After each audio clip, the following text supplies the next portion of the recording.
Bienvenidos, mi nombre es Yadu y estoy acá para hablarles hoy del capítulo número 2 de los Yoga Sutras de Patanjali. En esta ocasión vamos a estudiar, como ya lo mencioné, el capítulo número 2, Sadhana Pada, o porción sobre la práctica. En videos anteriores hemos podido conversar acerca del capítulo 1, que es Samadhi Pada, pero en esta ocasión nos adentraremos un poco más profundo acerca de lo que es esta parte de los sutras de Patanjali, tan importante para nosotros los practicantes de yoga como para quienes enseñamos también, y para la humanidad en general. Entonces vamos a comenzar nuestro recorrido sobre el capítulo 2 o el libro 2, Sadhana Pada. Aceptar el dolor como ayuda para la purificación, estudio de libros espirituales y rendirse al Ser Supremo constituyen la práctica del yoga.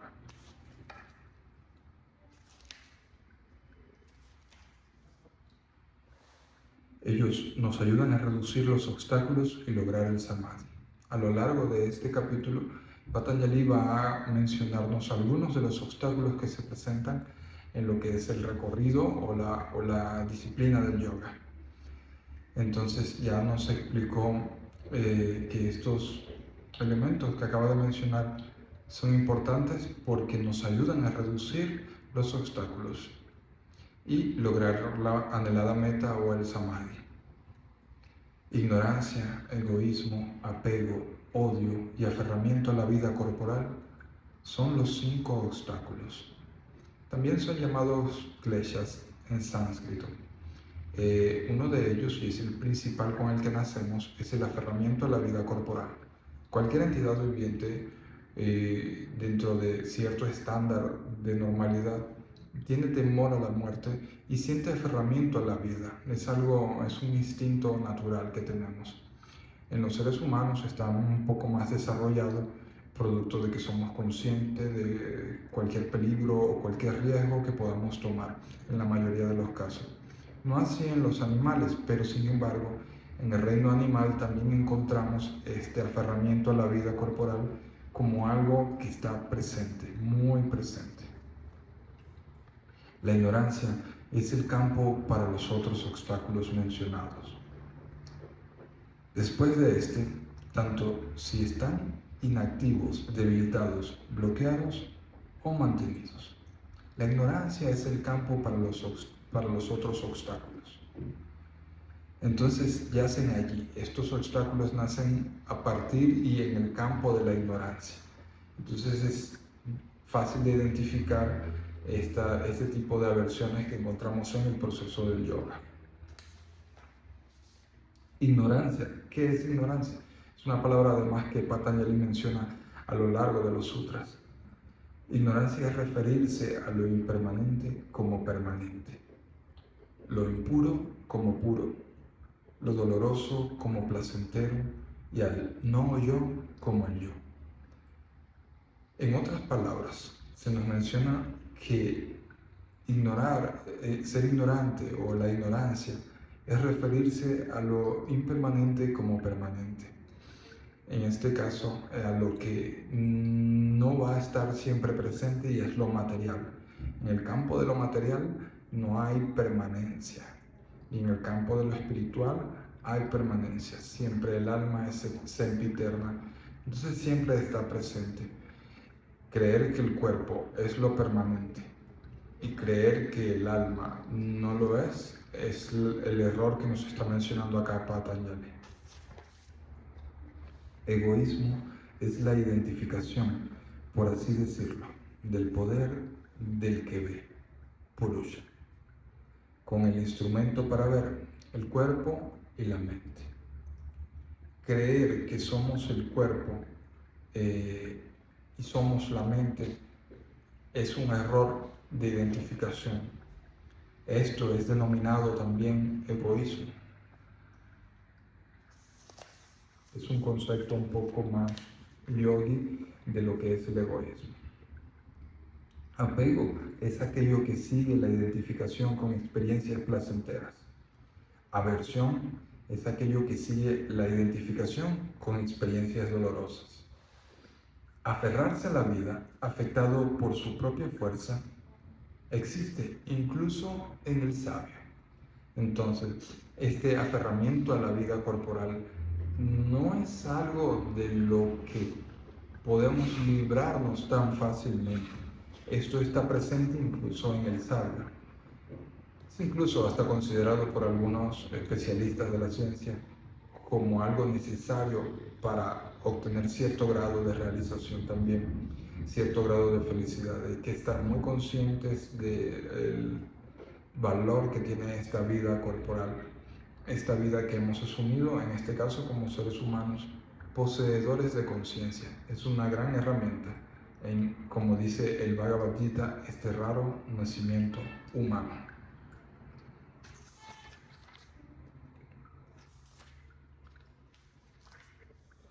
En forma sutil, estos obstáculos pueden ser destruidos al ser resueltos en su causa original. En una explicación un poco más sencilla de este verso, si trabajamos el ego, pueden ser destruidos estos obstáculos que acabamos de mencionar en los sutras anteriores, porque es la causa original de ellos, el ego. Además, se desarrollan en el plano de la ignorancia. En el estado activo pueden ser destruidos por la meditación. Aquí vemos como la meditación es una de las herramientas más poderosas que tenemos los seres humanos. La matriz del karma tiene raíz en estos obstáculos y los karmas traen las experiencias pasadas a la vida presente o en los nacimientos futuros. Con la existencia de la raíz habrá también frutos, a saber, el nacimiento de diferentes especies de vida, duración de la vida y experiencia. Nuestros futuros nacimientos están determinados directamente por esa raíz kármica que vamos sembrando momento a momento en nuestras vidas. Por lo tanto, debemos de cultivar estas raíces kármicas con mucha atención y con mucho cuidado, siendo conscientes de los efectos posteriores que vamos a tener producto de estas acciones presentes. Los karmas producen frutos de placer o dolor, causados por méritos o por falta de méritos. Para aquel que discrimina, todo le es doloroso en verdad, debido a sus consecuencias, la ansiedad y el miedo a perder lo que se ha ganado. Las impresiones resultantes causadas en la mente para crear deseos renovados y el conflicto constante entre las tres gunas que controlan la mente. Es una de las primeras menciones que tenemos en sutras de Patanjali acerca de las gunas de la naturaleza. Es estas tres características o energías que están constantemente influyendo en nuestra existencia. Más adelante las detallaremos con más atención y podremos entenderlas un poco más. La causa de ese dolor evitable es la unión de el que ve, Purusha, y de lo que se ve, Prakriti, o la naturaleza. Lo que se ve es la naturaleza de las gunas, iluminación, actividad e inercia, y consiste de los elementos y los órganos de los sentidos, cuyo propósito es proveer las dos, experiencia y liberación al Purusha.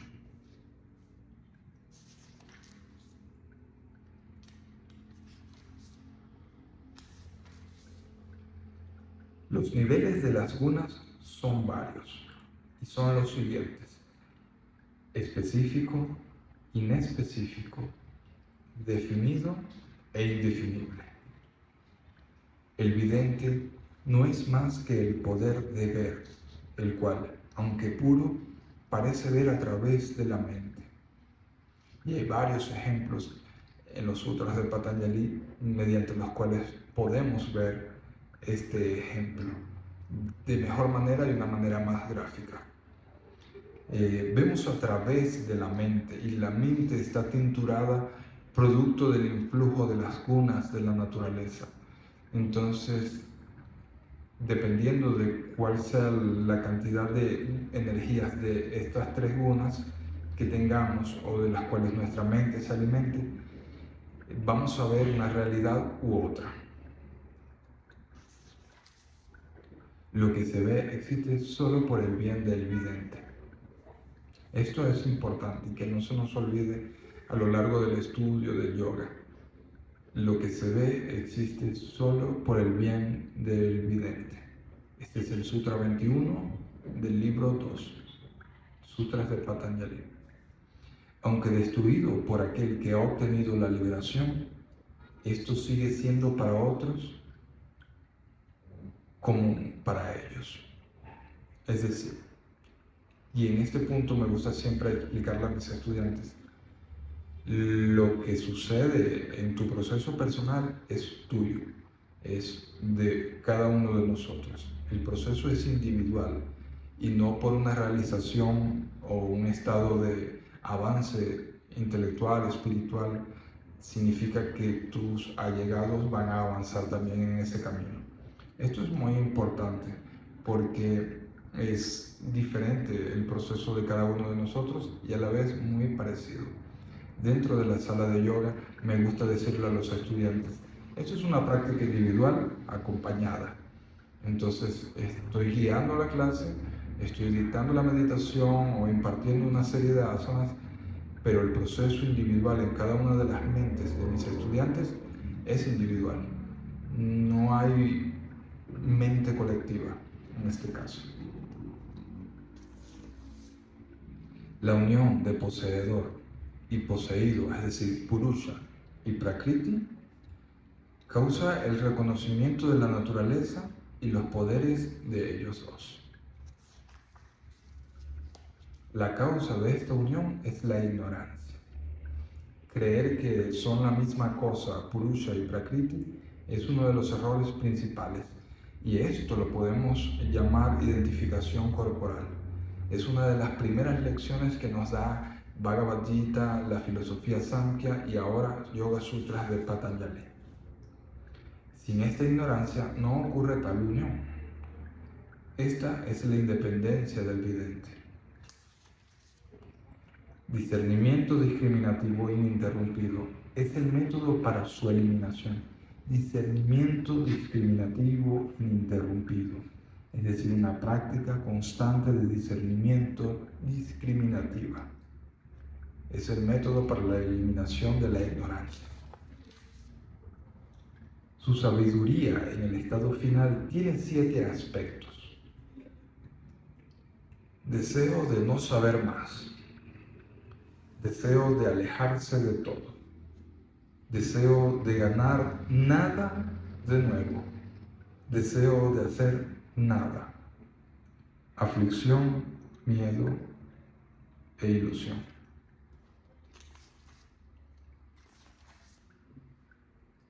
Por la práctica del yoga, las impurezas disminuyen y amanece la luz de la sabiduría, que conduce al discernimiento discriminatorio.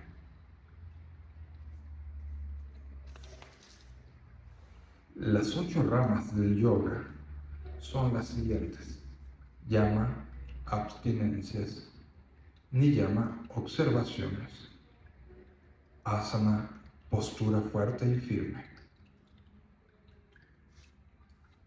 pranayama, control de la respiración; pratyahara, introversión de los sentidos; dharana, concentración; dhyana, meditación; y por último, samadhi, estado de contemplación, absorción o supraconciencia. Yama consiste de no violencia, veracidad, no robar, continencia y no ambición desmedida. Estos votos mayores son universales, no están limitados por clase, lugar, tiempo o circunstancia. Siempre están presentes. Niyama consiste de pureza, contentamiento.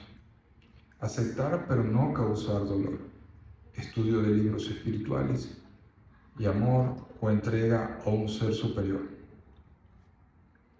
Cuando perturbados por pensamientos negativos, uno debería pensar los opuestos. Esto es Pratipakshavavanā. Una vez que estés y te sientas en ese estado de perturbación interior que te causa dolor, que te causa sufrimiento, las decisiones que vayas a tomar en base a ese sufrimiento y a ese dolor deben ser las inversas, porque se asume que son las positivas. Ir de una mentalidad negativa a una mentalidad positiva. Es esto lo que nos está refiriendo Patanjali en el Sutra 33 del capítulo 2 o del libro 2, Sadhanampada. Cuando los pensamientos negativos o actos violentos son causados o aprobados, tanto si son incitados por ambición, ira o infautamiento, tanto si son permitidos con leve, moderada o extrema intensidad, están basados en la ignorancia y traen dolor. Reflexionar, por lo tanto, es Pratipakshavavanā. En la presencia de uno firmemente establecido en la no violencia, todas las hostilidades son abandonadas. Esto nos está explicando acá ahimsa, o la no violencia. Y recordar que una de las premisas del yoga es que la violencia y la no violencia, mejor dicho, comienza por no violencia en nuestro pensar, en nuestro decir, en nuestro actuar, y en no permitir que se nos violente también es un acto de no violencia, evitar la violencia y no responder con más violencia a la violencia. Para aquel establecido en la verdad, las acciones y sus resultados se hacen secundarios. Aquel que se ha establecido en no robar, le viene toda la riqueza. Para uno establecido en la continencia, el vigor es ganado. Esto en cuanto a Brahmacharya. Hemos hablado de que Brahmacharya, además es más que un estado de celibato, es un estado de contención, de regulación y de conciencia acerca de lo sexual. Entonces, en este sutra se explica esto.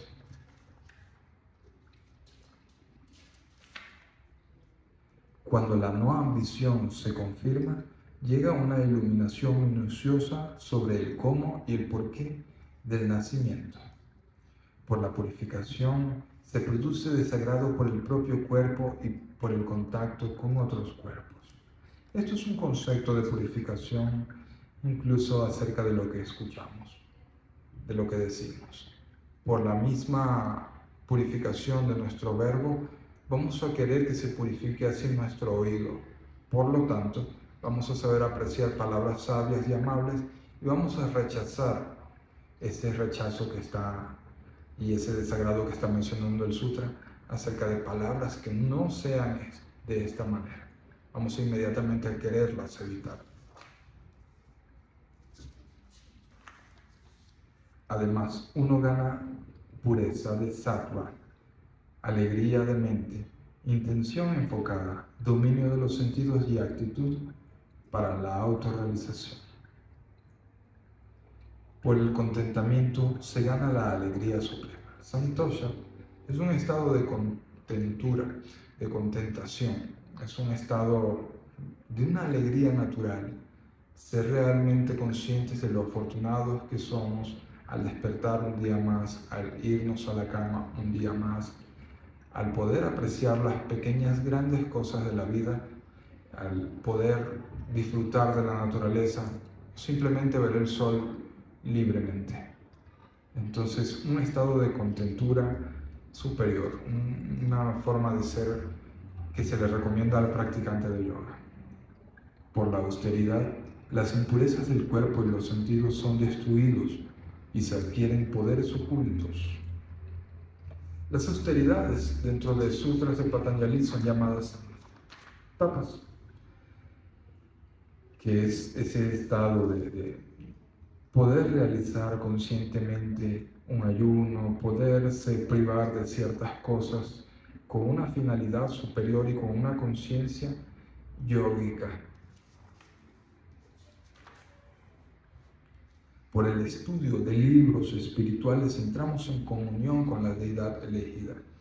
Siempre recomiendo a mis estudiantes que elijan y que lean mucho un libro que les proporcione guía espiritual, que tenga fundamentos espirituales profundos. Esto hay muchos ejemplos en las diferentes religiones que hay alrededor del mundo. Dentro del yoga tenemos el Bhagavad Gita, que es como nuestra luz espiritual o nuestro texto más sagrado. Pero en el budismo tenemos textos sagrados, tenemos en el hinduismo en general otros textos sagrados. Dentro del catolicismo, de las religiones del mundo, podemos encontrar palabras sabias de libros sagrados. Esto es Swadhyaya. Por la entrega total a una divinidad superior, el Samadhi es conseguido. Eso es Ishvara Pranidhana. Asana es una postura firme y cómoda, estabilidad. Asana también es establecerse en. Reduciendo la tendencia natural a la inquietud y meditando en lo infinito, la postura es dominada. A partir de entonces, uno deja de estar perturbado por las dualidades. Se dice que para el practicante de yoga avanzado le es igual el calor y el frío, la felicidad y la infelicidad, los diversos dualidades que encontramos dentro de nuestra existencia. Y es a esto que se refieren estos versos que acabamos de leer. Siendo esta una postura firme, adquirida, los movimientos de inhalación y exhalación deberían estar controlados. Esto es pranayama, controlar el proceso respiratorio o crear el máximo de conciencia en meditación sobre la respiración. Es conocer pranayama, y conocer pranayama es conocer yoga. Las modificaciones del aliento de vida son interno, externo o estacionado. Son regulados por espacio, tiempo y número, y son largos o cortos. Hay una cuarta clase de pranayama que ocurre durante la concentración sobre un objeto interno o externo. Como resultado de esto, el velo que cubre la luz interior es destruido. Y la mente está en condición para la concentración. Cuando los sentidos son retirados por ellos mismos de los objetos e imitan, por así decirlo, la naturaleza de la materia mental, esto es pratyahara. Es una retracción consciente de los estímulos sensoriales. Es una abstracción que el practicante de yoga ejecuta. Alejarse de lo que escucha, de lo que ve, de lo que huele, de lo que puede sentir en el tacto y todo lo que tenga que ver con los sentidos físicos, ese contacto con los sentidos físicos y ese estímulo constante, esa abstracción que logramos, eso es pratyahara.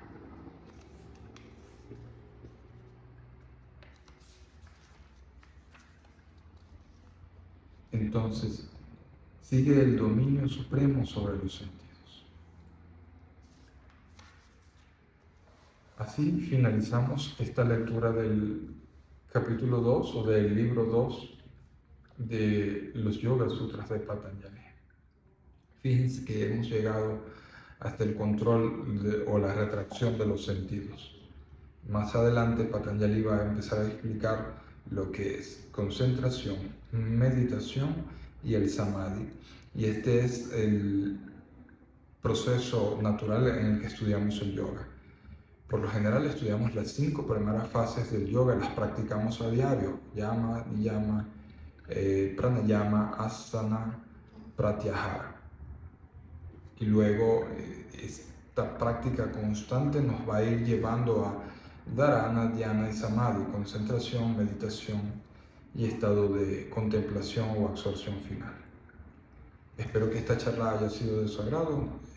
No olviden dejarme sus preguntas, inquietudes. Recuerden que este servicio lo realizo para que estén lo más conscientes de la importancia que tiene para un practicante de yoga y para un educador en yoga los sutras de Patanjali son una herramienta fundamental. Siempre les menciono a mis estudiantes en las formaciones, esto es como el manual de usuario del yoga. Entonces, ha sido un gusto servirles. Namaste.